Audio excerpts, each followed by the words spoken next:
আসসালামু আলাইকুম চাচা। এই তো ভালো, আপনি কেমন আছেন? আলহামদুলিল্লাহ ভালো আছি। এখানে কি করতেছেন? এই এবার সিলিন্ডার লাগাইতে শীতের মধ্যে হ্যাঁ, একখানা সাইড দেবাটা মানুষ কোদিন লাগছে ঠিক মতন কাম না করে, এখন নিজের দায়িত্ব নিজে একটা সাহায্য করে। চাচা একটা কথা কইতেন চাইতেছি, সিম তো অনেক ভালোই হইতেছে, দেখা যাইতেছে অনেক ফুল হয়েছে সিমে। এটা হচ্ছে আল্লাহর দান, বেড়া আল্লাহর দান, আল্লাহ দেয়ারি ভালো মানুষের তাল্লাই দিব। চাচা আপনার কপালটা যে এত ভালো কেন জানেন? হ্যাঁ, সুদের টাকা তো ইনকাম বেশি, সিমও তো ইনকাম বেশি।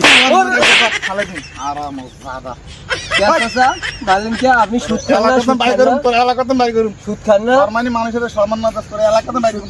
সুদ খান না? কে সুদ খায়? গত 6 মাস আগে তো আর বাপের 1 লাখ টাকা পান, 1,20,000 টাকা নিয়েছেন, 80,000 টাকার একটা গরুও নিয়েছেন বাড়িতে। সুদ খান না আপনি?